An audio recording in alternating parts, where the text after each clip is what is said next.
Bonjour à toutes et à tous, bienvenue à ce nouveau webinaire du Cercle IT organisé en partenariat avec Codagis. Aujourd'hui, le sujet abordé est de l'ITSM à l'ESM, facteurs de succès et stratégie.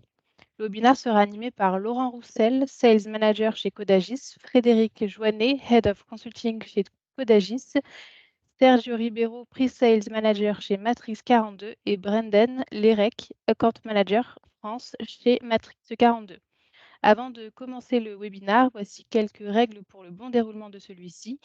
N'hésitez pas à poser vos questions dans la partie chat tout au long de la présentation. Nous y répondrons en fin de séance.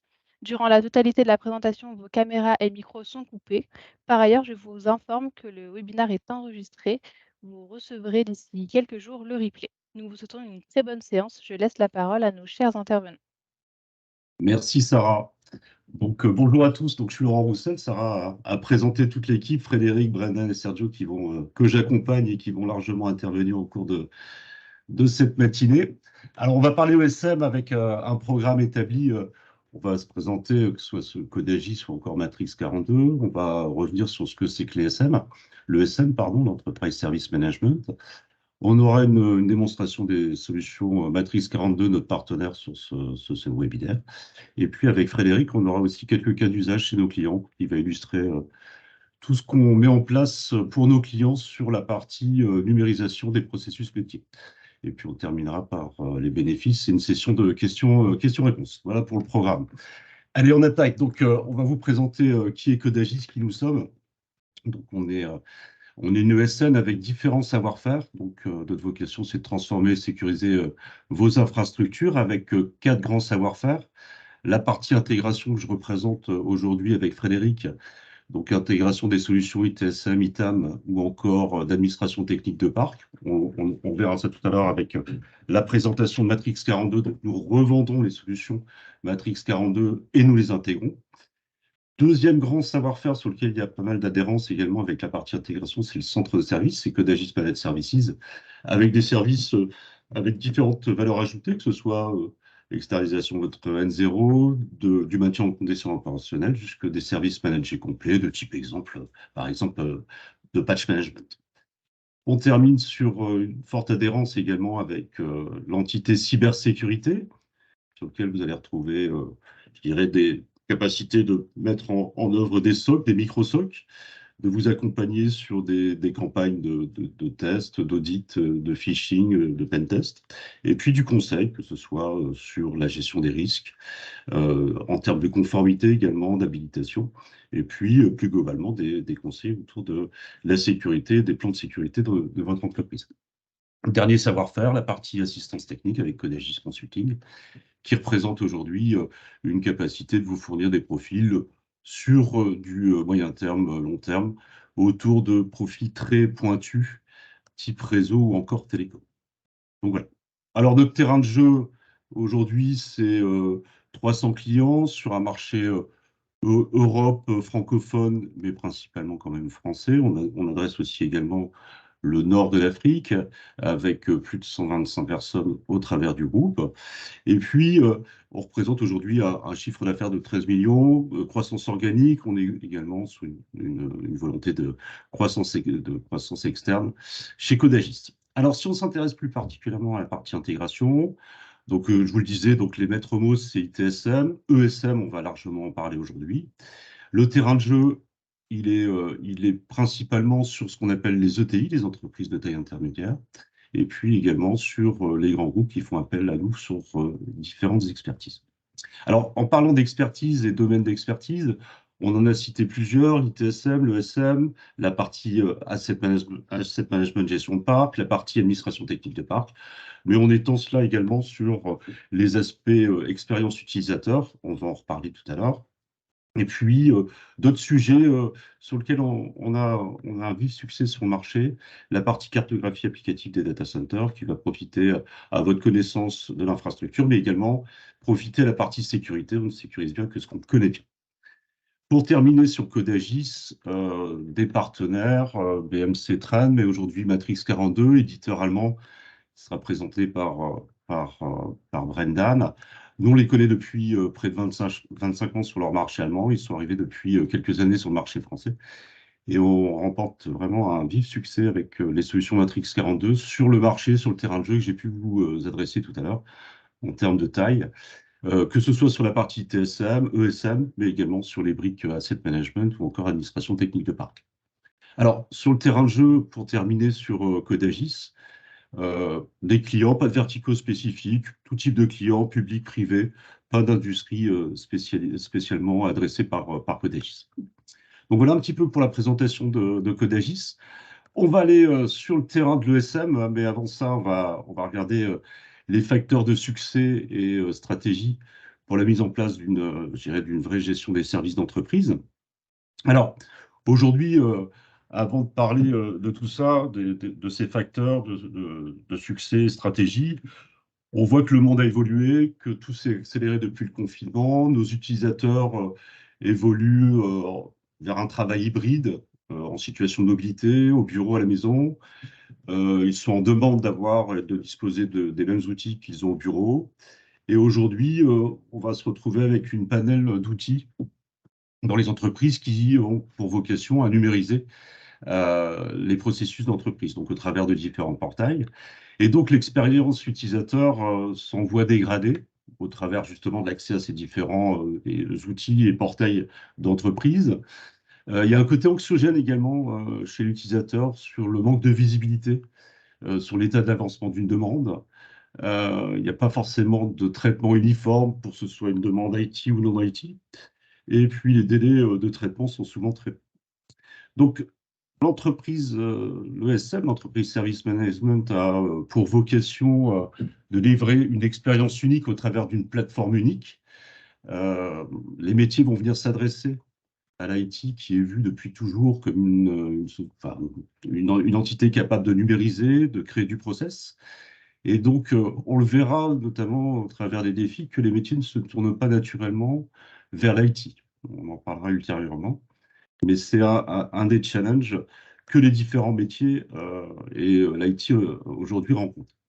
Alors, dans le, dans le paysage justement des métiers, on constate, et ça sera largement illustré par Frédéric et Sergio tout à l'heure, mais on constate que les métiers sont vraiment très très larges, qui vont être intéressés par justement cette numérisation par l'ESM.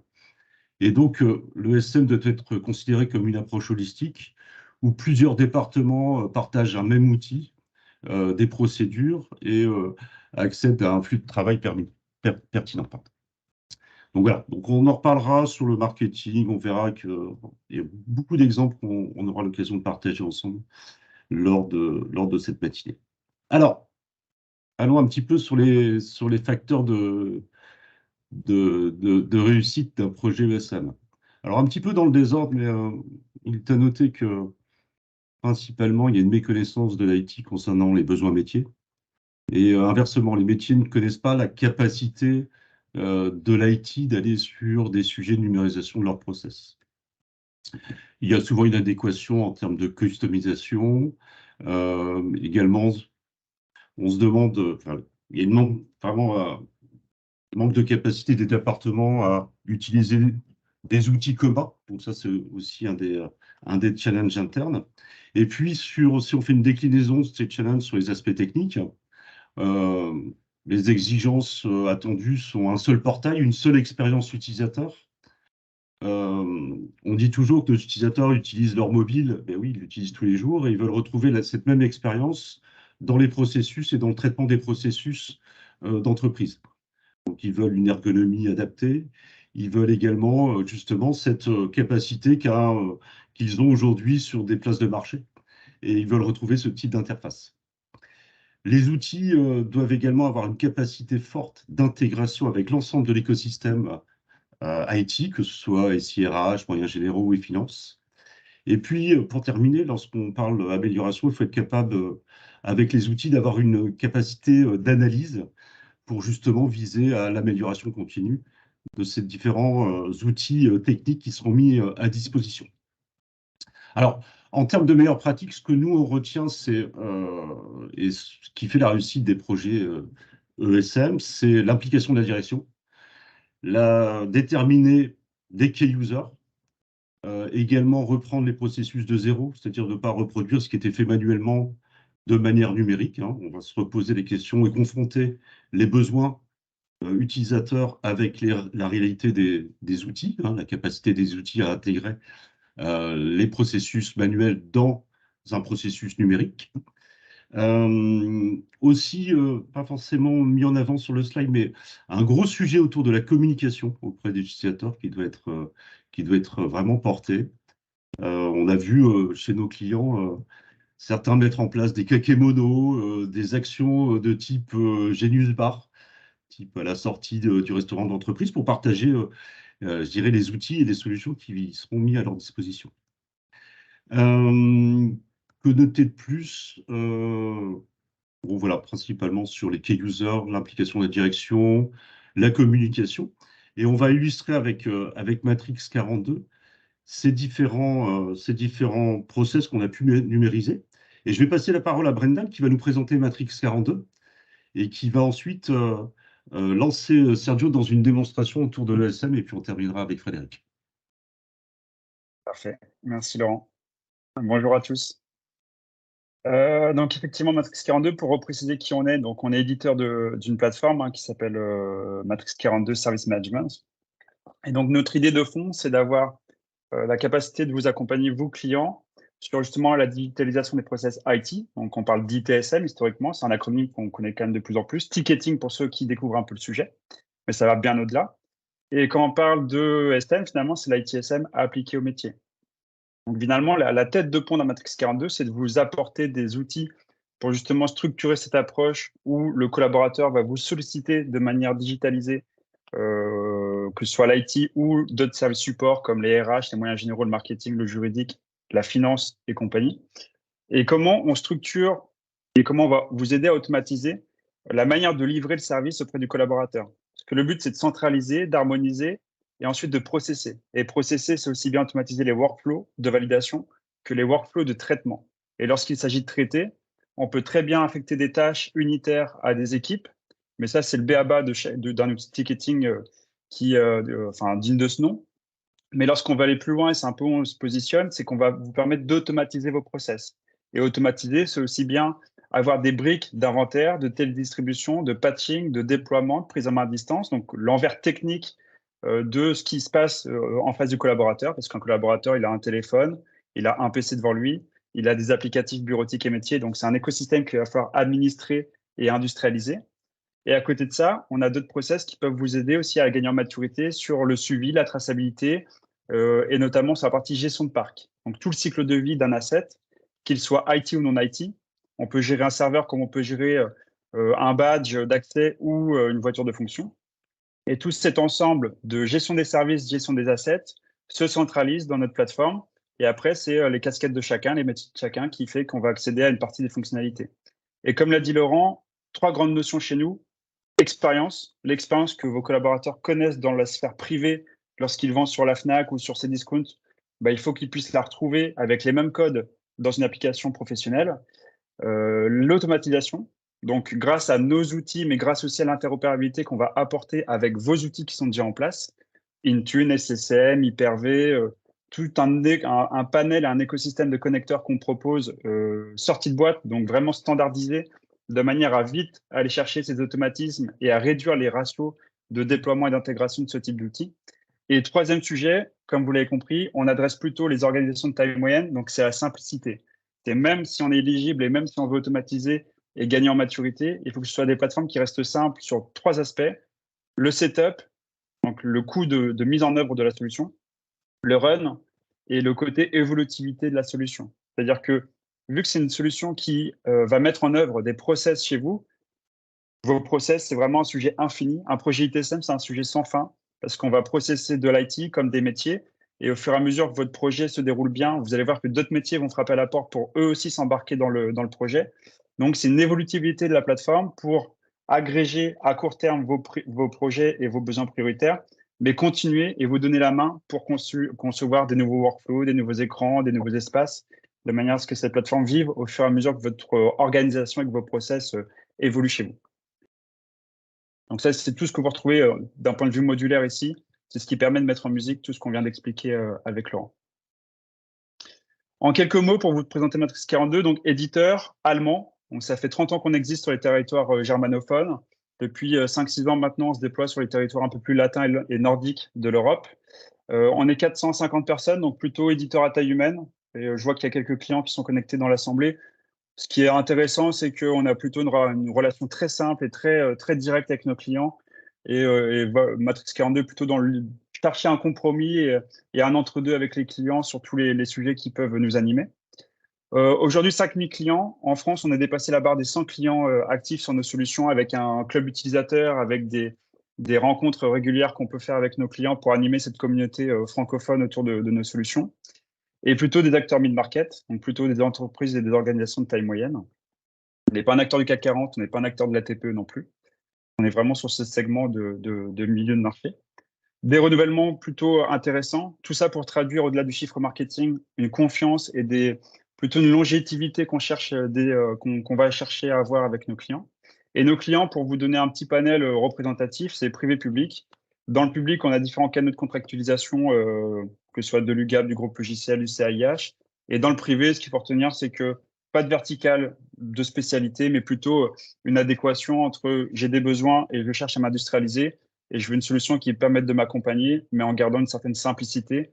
Et je veux garder la main sur l'administration de la solution, mais tout en profitant d'un écosystème moderne et sécurisé. Et donc, en quelques mots, structure européenne, allemande. Donc, nos clients sont principalement européens, avec un SaaS européen, reconnu par les acteurs comme le Gartner, le Forrester, si vous y êtes sensible. Et le but, encore une fois, le but, c'est d'harmoniser, c'est-à-dire récupérer et regrouper tous vos process et vos flux de sollicitation dans une seule plateforme et un seul portail, et d'industrialiser en automatisant. Et du coup, ça vous permet de gagner du temps, de vous libérer de la bande passante pour réintégrer cette bande passante sur d'autres sujets prioritaires ou d'autres budgets ou d'autres projets plus cœur métier à votre organisation. Et c'est là où il y a de l'intérêt. C'est se détacher du run et aller vers le build et aider l'organisation à se structurer pour aller chercher des nouveaux marchés pour vous. Et bien sûr, l'aspect qualitatif, au-delà de l'aspect financier, aussi l'aspect qualitatif de redorer le blason de l'IT. Et vous repositionnez, vous, l'IT, comme vraiment le business partner des métiers. C'est-à-dire, demain, une fois que vous aurez fait votre projet, vous serez en mesure et en position de force pour aller chercher les métiers, leur dire comment et de quelle manière ils peuvent aussi s'inscrire dans ce type de projet en termes de digitalisation de leur process. Eh bien, écoute, merci Brendan. On va laisser la parole et la démonstration avec Sergio. Sergio, à toi de jouer sur la présentation et l'illustration de l'ESM dans la plateforme Matrix 42. Parfait. Bonjour à tous. Donc, je vais illustrer les jolis propos de Brendan et de Laurent. Donc, vous pouvez voir à l'écran notamment une interface utilisateur, notamment celle d'une utilisatrice qui s'appelle Maria, qui fait partie d'une société virtuelle qui s'appelle Imagoverum. Maria est une simple utilisatrice du SI notamment. Elle fait partie du service marketing et grâce à ce portail, elle va pouvoir solliciter le département informatique, mais finalement aussi d'autres départements comme par exemple les services généraux, afin de pouvoir avoir une réponse à sa question ou à la demande d'un service. Ce portail permet donc de solliciter sous forme de tickets, notamment différents départements. Donc vous allez pouvoir, comme vous le voyez ici, permettre d'assister Maria dans sa démarche pour déclarer la création du ticket pour les services généraux, mais pourquoi pas évidemment pour l'informatique. Donc on va être capable de designer des écrans qui vont s'adapter aux clients en fonction de ces départements et ainsi construire réellement un assistant pour les différents utilisateurs. D'accord ? Sur la partie informatique, on aura même la capacité, par exemple, notamment à afficher les dysfonctionnements en cours, donc une connexion avec le système évidemment de tickets, de gestion des problèmes, qui permettra ainsi aux différents utilisateurs d'être au courant des dysfonctionnements en cours, de pouvoir en devenir observateur et évidemment, si ce n'est pas le cas, de pouvoir déclarer un incident sur un autre problème en cours. D'accord? Donc ça, c'est le système un peu de tickets. Évidemment, l'idée, c'est que lorsque Maria va vouloir, on va dire, créer un ticket sur un département, on va arriver sur un formulaire qui va être adapté à ce type de demande, qui va poser des questions cohérentes par rapport à cette demande, afin de finalement derrière permettre à des personnes comme Vincent de pouvoir traiter les demandes en fonction, je dirais, du métier de Vincent. Donc ici, c'est la partie informatique, mais évidemment, des personnes des services généraux ne verraient que les demandes qui sont liées à leur département, voire à leur département et à leur site. C'est-à-dire que les services généraux peuvent être évidemment localisés, donc il sera très facile de permettre à un collaborateur de traiter que les demandes d'un seul site, voire d'une seule catégorie. D'accord? Donc le côté un petit peu back-office et le côté un peu front-office. D'accord? De la même façon, Maria va pouvoir accéder à de la connaissance. Ça va permettre à Maria notamment peut-être d'avoir certaines informations sur certains processus. Alors évidemment, c'est très souvent très IT, mais on pourrait évidemment ouvrir ça à d'autres départements aussi.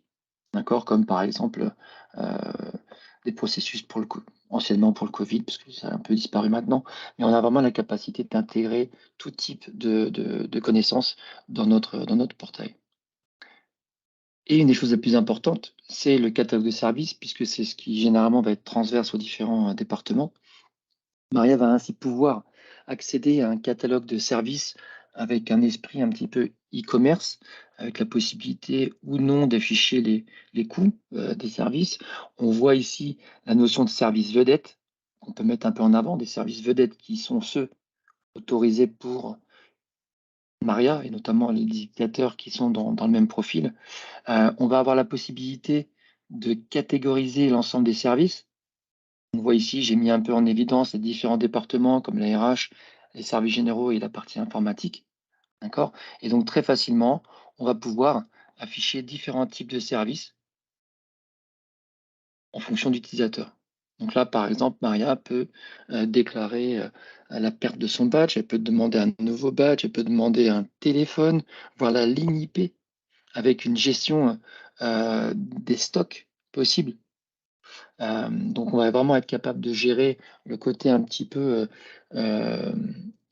justement stock et livraison de ce périphérique avec attribution du périphérique qui était en stock directement à l'utilisateur, voire d'autres services comme par exemple permettre à l'utilisateur de déclarer un déménagement sur un autre site, demander une place de parking avec évidemment un formulaire qui va être adapté à ce type de demande. On va même avoir la capacité d'informer le visiteur de la bonne réservation notamment de la place de parking.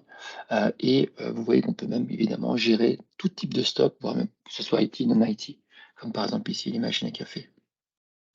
On va retrouver évidemment tout ce qui est informatique, du logiciel en passant évidemment par le matériel, avec la capacité de créer un vrai catalogue matériel avec voire des options.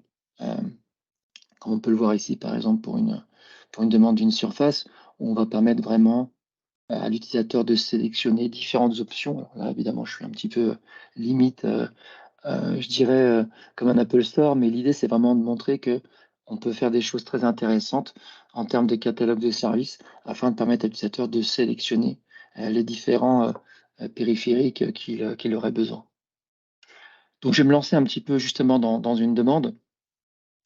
Maria va donc demander quelque chose qui est totalement différent. Elle va demander une machine à café. D'accord. Vous voyez qu'ici, il y a actuellement 13, d'accord, en stock. Si je viens un petit peu dans la vue des gestions des actifs, sachant que Vincent ici voit l'ensemble des actifs, donc il a le droit de voir les machines à café, ce qui peut être un petit peu évidemment pas le cas pour quelqu'un qui travaillerait à l'informatique. On va retrouver donc ici les machines à café. Vous voyez qu'il y en a 14. Et si je trie par état, on va voir très rapidement que sur les 14, il y en a bien 13 qui sont actuellement en stock. D'accord? Donc ici, lorsque Maria va demander la machine à café, un des premiers processus, ça va être le fait d'autoriser Maria en termes de demande. Donc, on voit ici que la demande est en cours, d'accord, d'approbation. Et donc ici, on va avoir un processus d'approbation qui va permettre à certains utilisateurs d'approuver la demande, d'accord. Je crois que Vincent fait partie de ceux qui peuvent approuver la demande. Alors, ce que je vais faire, c'est que je vais aller l'approuver directement depuis le catalogue. Voilà. On va voir la commande arriver. Voilà, ici. Je vais pouvoir approuver la commande de Maria. Donc cette approbation peut être faite depuis le portail, peut être faite depuis une application mobile, directement par un utilisateur qui n'est pas forcément un utilisateur évidemment de l'IT, ça pourrait être le manager de Maria. Et donc en fait, en approuvant la demande de Maria, ce qui va se passer, c'est que ça évidemment, le processus va avancer jusqu'au côté demande donc maintenant d'attribution de la machine. Donc il y a eu une action, un processus, un workflow qui a été déclenché et qui a donc réservé automatiquement, on le voit ici, la machine à café pour Maria. Et une tâche qui a été créée pour livrer la machine qui a été réservée avec ce numéro de série.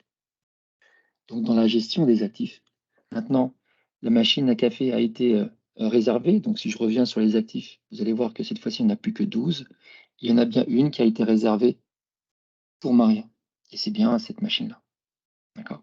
Donc là, évidemment, la personne qui va avoir à traiter cette demande va pouvoir sortir la machine du stock, va pouvoir livrer la machine à Maria, et lorsque ça sera fait, il va pouvoir indiquer que ça a été terminé, ça a été livré. Du coup, Maria va être informée par email, ce qui est déjà le cas lors de ces différentes étapes. Le processus va être en mode acceptation, donc qui ressemble très fortement à la signature un petit peu de votre colis Amazon. Donc ici, on va avoir la possibilité d'accepter voilà, la bonne réception de la machine à café, d'en noter d'ailleurs la qualité du delivery, afin de pouvoir sortir des stats. Et du coup, maintenant, la machine à café fait partie des actifs. On la voit déjà ici. Hein. Donc, elle est passée de réservé à actif.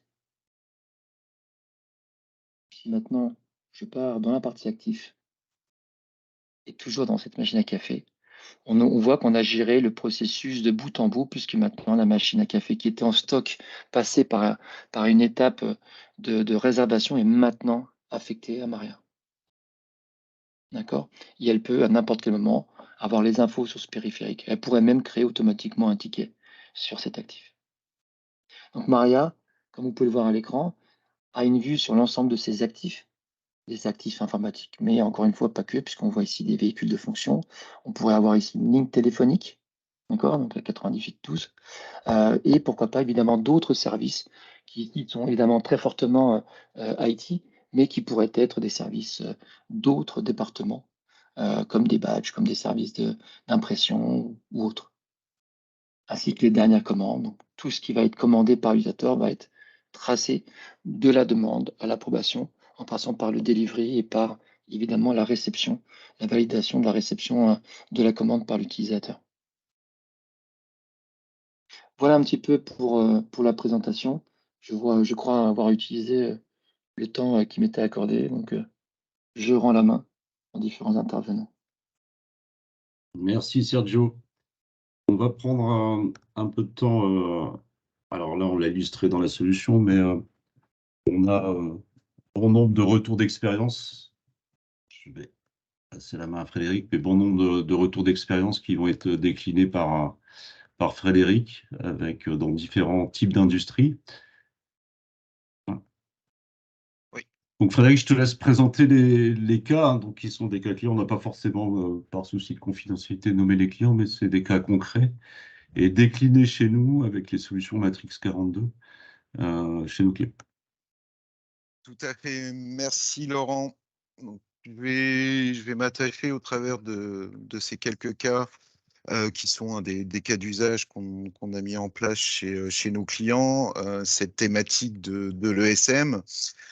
Tout d'abord, un client dans le domaine du BTP et un process qui est je pense, le process qui est le point d'entrée, ou en tout cas le process déclencheur dans cette problématique d'ESM, car souvent mal maîtrisé chez la plupart des clients chez qui on met en place Matrix 42, c'est la gestion d'un nouvel arrivant.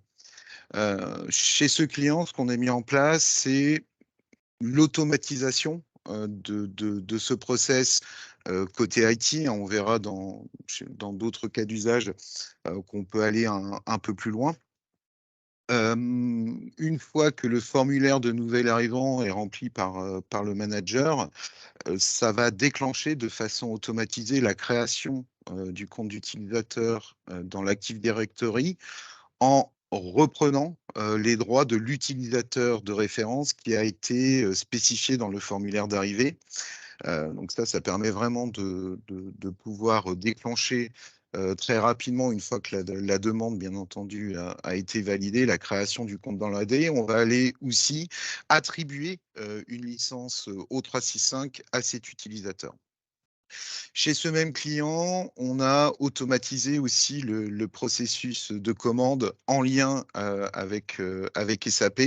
Le panier, alors c'est ce que vous a montré Sergio juste avant dans sa démo, va permettre de créer et de générer la commande directement dans SAP.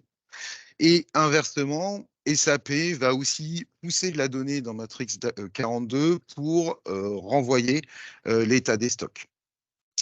Ensuite, on est chez un client qui a qui est dans le BTP, donc des problématiques lorsqu'il y a un nouveau chantier où il y a différents métiers qui doivent intervenir à l'initialisation.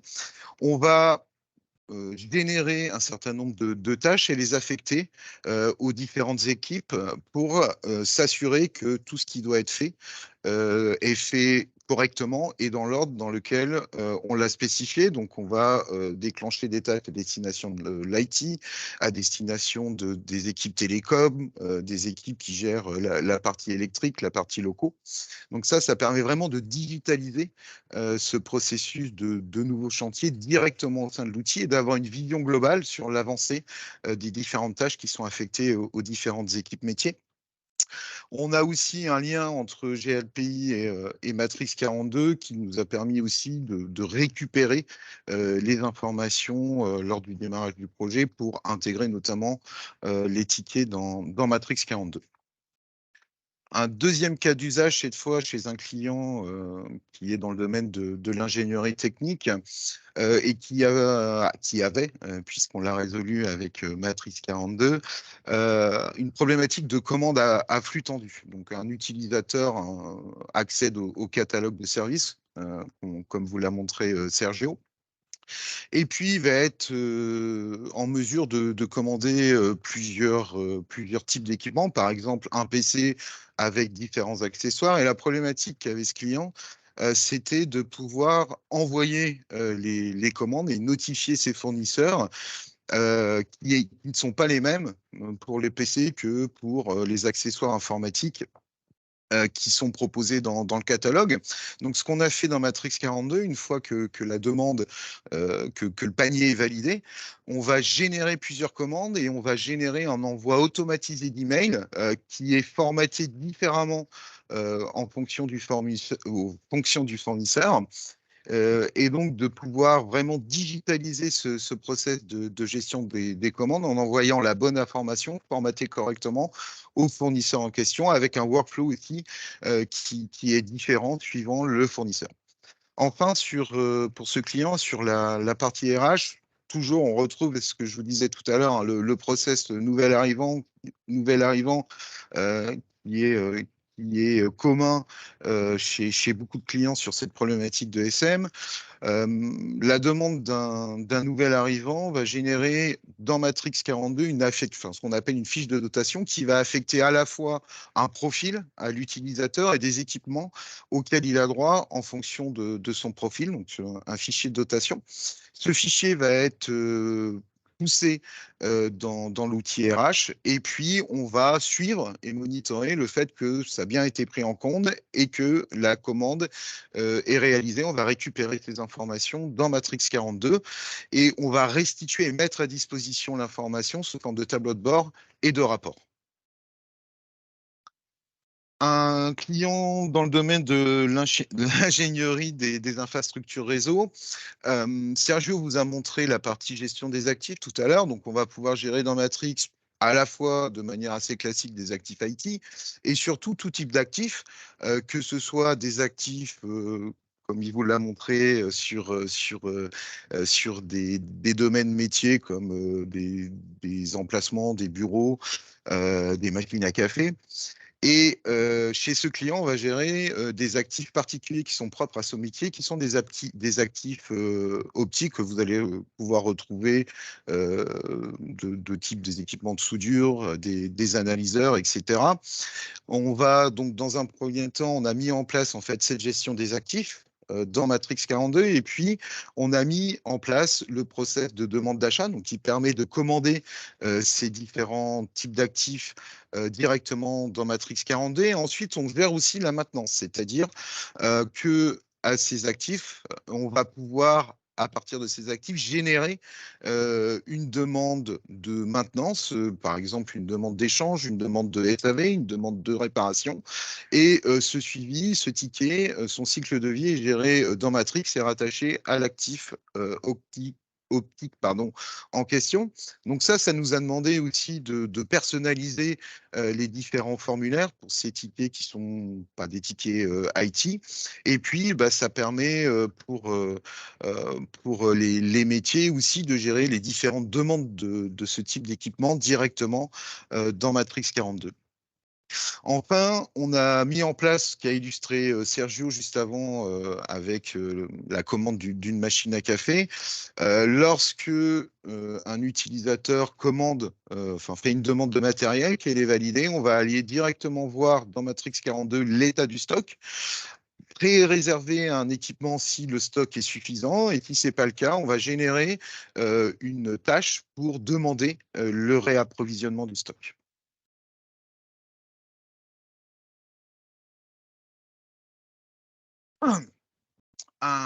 Un autre cas dans le domaine de l'ingénierie, un client qui devait gérer la refacturation des actifs informatiques à ses différents départements.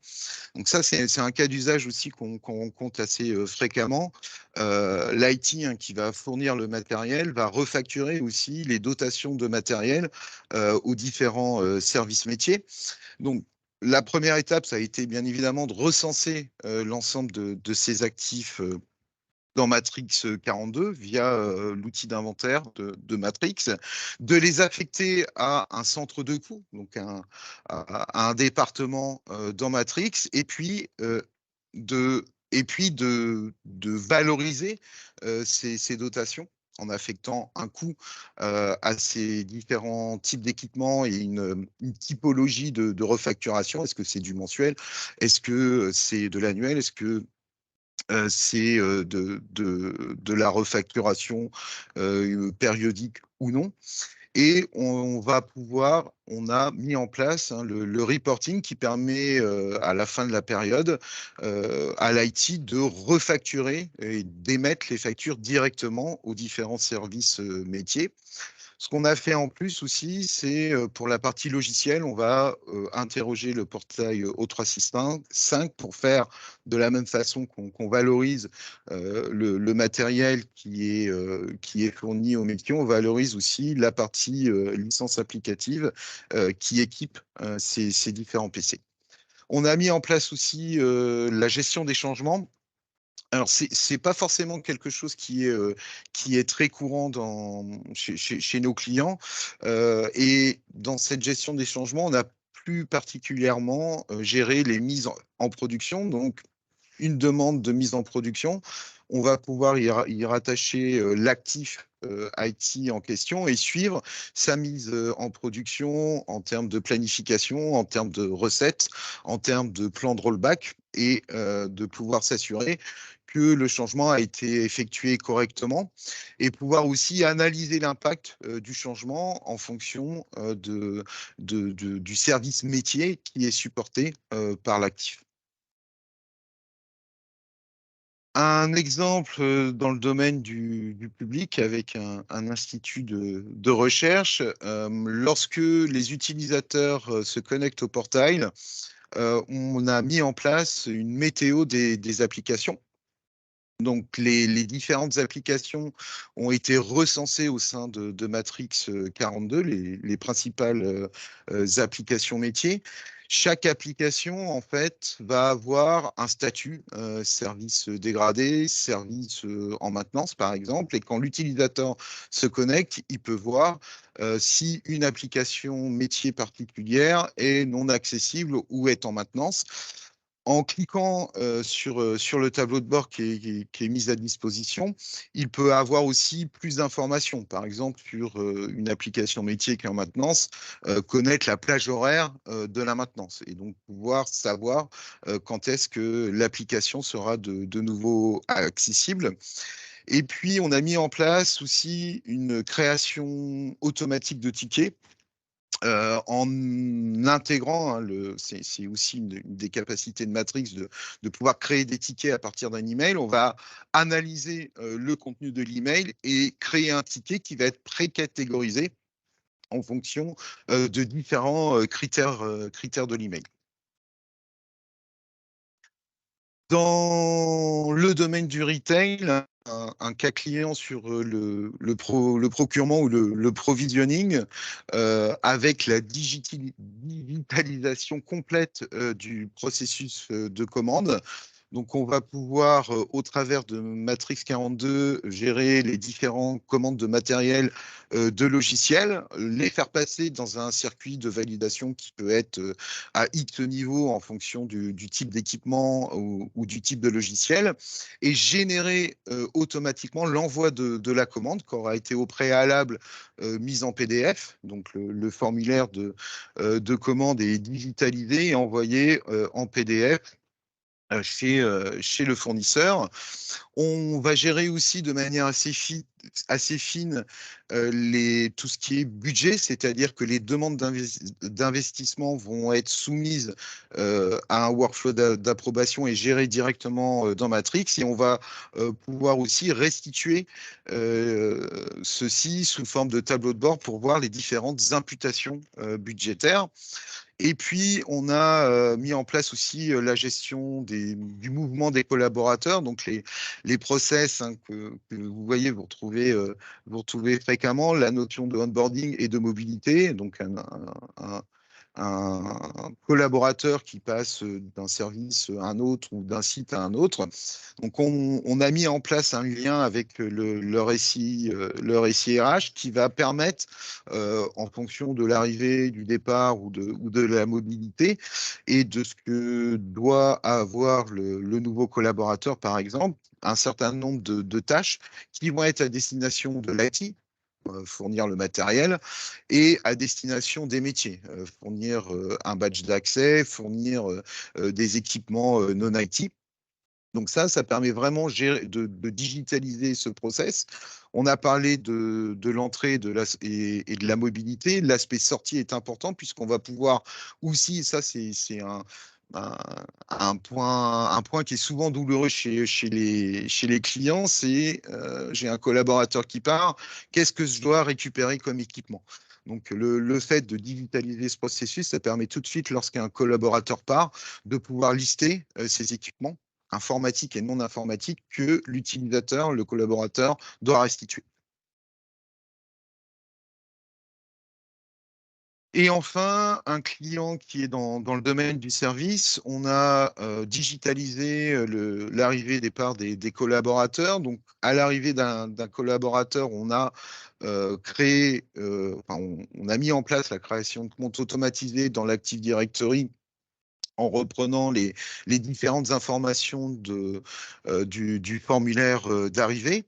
On a automatisé de la même façon que le premier cas client dont je parlais tout à l'heure, l'attribution de la licence au 365. Et dans le cadre du départ, on va désactiver le compte de l'utilisateur. Alors, ce qu'on gère de manière assez fine chez ce client, c'est la désactivation du compte à J plus 3 semaines après la date de départ pour s'assurer que les droits d'accès ne sont pas coupés de manière brutale. Et on supprime aussi la licence O365. On a mis en place pour les métiers, pour le service achat, notamment la gestion des demandes d'achat et de référencement des fournisseurs. On va récupérer dans leur ERP la liste de tous les fournisseurs et on a mis en place des formulaires qui permettent, de référencer des nouveaux fournisseurs, de pouvoir créer des demandes d'achat et les pousser, une fois qu'elles sont validées, directement dans leur ERP. Et enfin, on a, au travers du catalogue de services, mis en place une section pour les services généraux, notamment. Alors, c'est le cas aussi chez ce client pour les ressources humaines et pour le service achat dont je parlais juste avant. Pour les services généraux, on a mis en place des formulaires avec des workflows de validation qui permettent de générer des tâches et des approbations en fonction des devis, du montant des devis des différents travaux. Par exemple, ça va permettre à un utilisateur de demander, de soumettre un devis, et en fonction du montant du devis, le workflow de validation va être différent, et ça va permettre de générer une demande de travaux une fois que la demande a été validée. Et vous voyez, ça concerne aussi bien la gestion des accès, le domaine de l'électricité, des espaces verts. Et on gère aussi des demandes de travaux pour demander la réparation d'un équipement, par exemple. Donc voilà quelques cas d'usage chez nos clients. Merci Frédéric, parce que c'est très représentatif de ce que nous rencontrons. Alors, il y a deux choses notables qu'on constate, c'est que les cahiers des charges qui nous sont envoyés sur les aspects ITSM intègrent aujourd'hui à 90% une notion d'ESM, donc de numérisation d'un processus métier. Alors, le premier, c'est la partie onboarding. Je dirais qu'à chaque fois, on gagne là-dessus. Donc ça, c'est la première chose notable. Deuxième chose notable, c'est lorsqu'on met en place les solutions Matrix 42 par Codagis, on voit qu'il y a quelque chose de viral. Il y a une prolifération des demandes de numérisation. Alors, l'outil va permettre, et le fait de présenter une plateforme qui permet d'offrir et d'accueillir les processus métiers, va permettre de canaliser les demandes. Et donc, un des premiers bénéfices, c'est aussi de supprimer le shadow IT, donc les initiatives métiers qui montent leur propre environnement de workflow. Alors, donc ça, c'est un des premiers bénéfices. Brendan, sur quelques bénéfices qu'on peut constater, avant de conclure et de passer aux questions-réponses. Oui, forcément, lorsqu'on parle de bénéfices sur ce type de projet, il y a l'aspect qualitatif. C'est-à-dire que mettez-vous 2 secondes à la place de votre collaborateur qui vient d'arriver chez vous, et à chaque typologie de demande qu'il va avoir potentiellement besoin ou pour laquelle il va vous solliciter, chaque équipe métier va lui dire t'envoies un mail à telle adresse, tu vas sur tel portail, tu vas saisir tel formulaire PDF ou dans l'intranet, et ça va envoyer ça vers les bonnes équipes. Donc, c'est une multitude de canaux historiques que vous avez consolidés au fur et à mesure que vous êtes construit. Et ça, c'est l'histoire qui a fait que. Mais aujourd'hui, l'aspect qualitatif, c'est que le collaborateur, il a un SPOC, un guichet unique, un portail unique d'entreprise qui, lui, va rediriger toutes les demandes vers les bonnes équipes. Mais lui, son travail du quotidien au collaborateur, c'est d'être efficace sur ce qu'on lui demande de faire et pas de comprendre l'organisation et la complexité qu'il y a derrière. Donc, c'est tout recentralisé, un portail d'entreprise unique et forcément un suivi unique de toutes ces demandes. À n'importe quel moment, il sait exactement où en est sa demande en termes d'approbation et en termes de livraison. Et donc, derrière, sa satisfaction, elle grandit. Et forcément, vous, c'est une image de la DSI qui va forcément s'améliorer. Et ce qui est intéressant sur ce type de projet, c'est de mettre en place des questionnaires de satisfaction et de voir un peu l'évolution qu'on peut observer.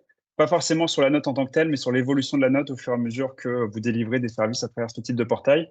Et forcément, tout à l'heure, j'ai parlé d'automatisation et de self-service. Si les collaborateurs ils trouvent lui-même la solution à sa demande, c'est le gain de temps, il est énorme. Et le collaborateur, si on est capable d'automatiser la manière de livrer le service sur de l'applicatif, du hardware ou sur du pur service métier, bah forcément, lui, il va être meilleur, il va être plus efficace, il va perdre moins de temps dans les méandres du support, peu importe qu'il soit IT ou métier. Et forcément, c'est des gains opérationnels et donc financiers pour vous en termes d'organisation ou d'entreprise.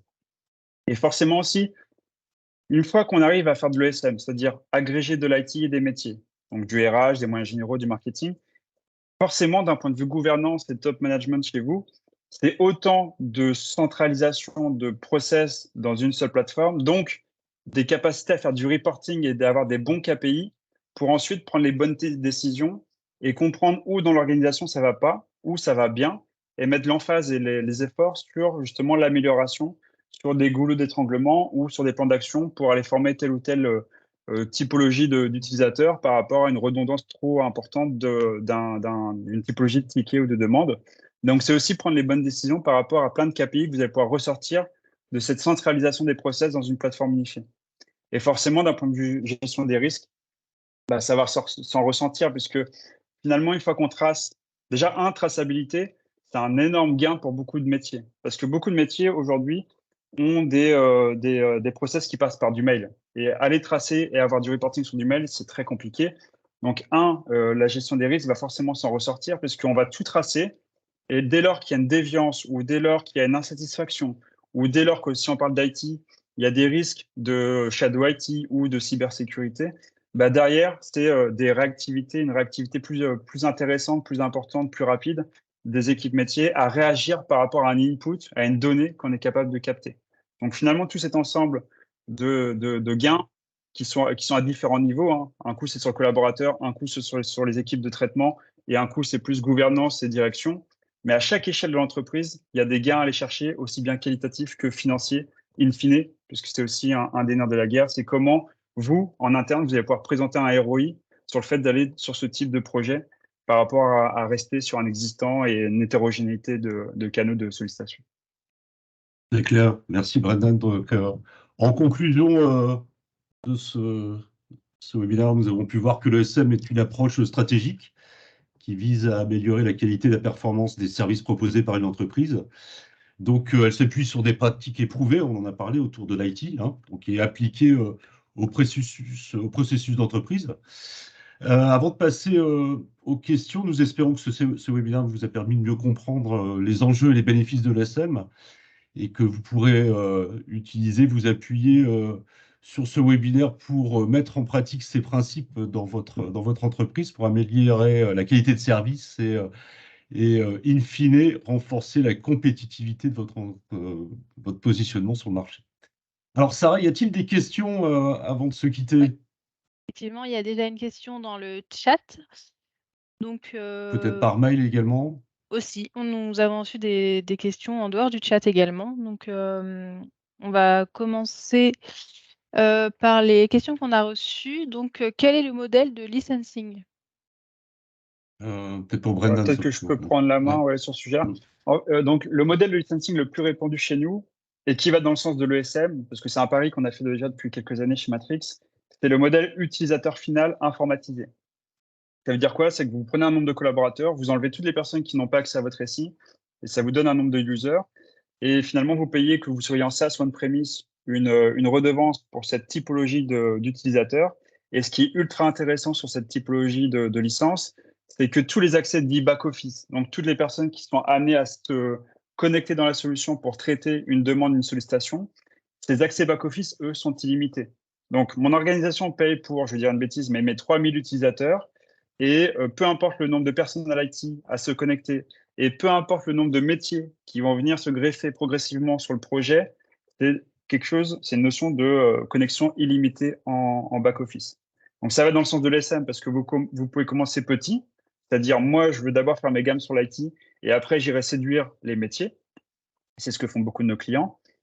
Et donc, progressivement, embarquer toute l'organisation sur plusieurs années dans la plateforme, plusieurs mois, plusieurs années, mais pour un budget que vous connaissez, qui restera identique sur les années, au fur et à mesure que vous avancez dans votre projet, puisqu'on s'appuie sur une donnée qui est l'utilisateur final qui accédera à vos services IT.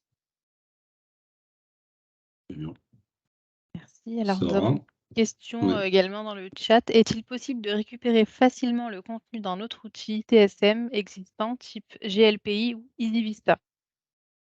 C'est pour Oui. Frédéric, ça. Ouais, moi j'avais commencé à répondre, Laurent, en fait. Oui, c'est quelque chose qu'on fait très régulièrement. Donc on peut récupérer à la fois la partie ticket avec pièce jointe et la partie asset, puisqu'on peut importer soit à partir de fichiers plats ou en allant se connecter à une base de données pour alimenter ces informations. Donc ça, c'est des choses auxquelles les équipes sont rompues. Alors, globalement, aujourd'hui, si on schématise un peu le marché français, il y a les open source, il y a les solutions entrées de marché. Après, il y a des solutions intermédiaires comme peut l'être un Matrix 42, comme peut l'être un EasyVista. Et après, on a les gros leaders, souvent américains du marché comme ServiceNow.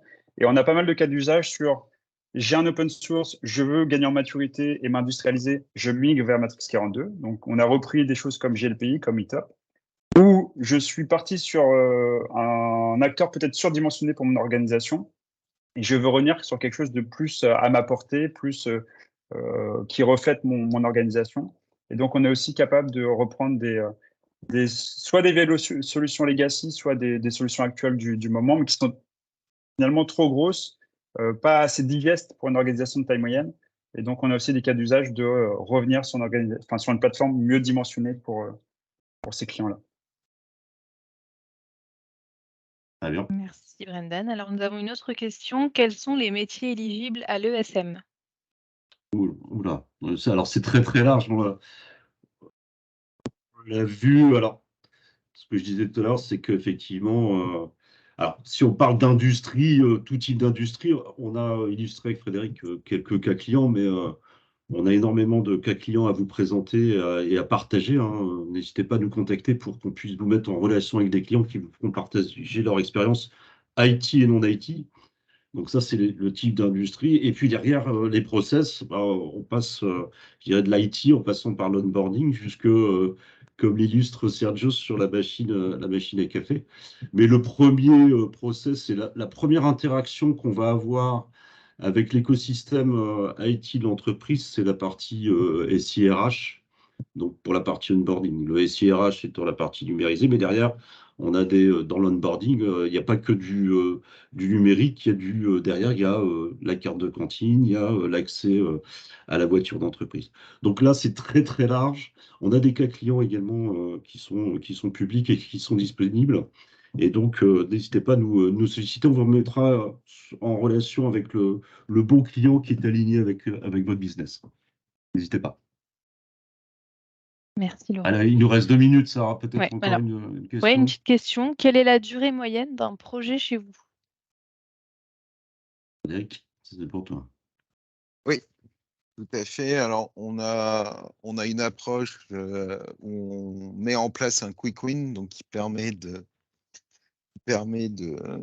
démarrer assez rapidement sur les process classiques, gestion des incidents, catalogue de services, gestion des demandes, base de co, sur la base d'un template qu'on a construit chez Codagis Intégration. Donc, on est sur à peu près une quinzaine de jours et ensuite, on accompagne nos clients sur une V2, donc en poussant plus loin l'automatisation, en enrichissant le catalogue de services.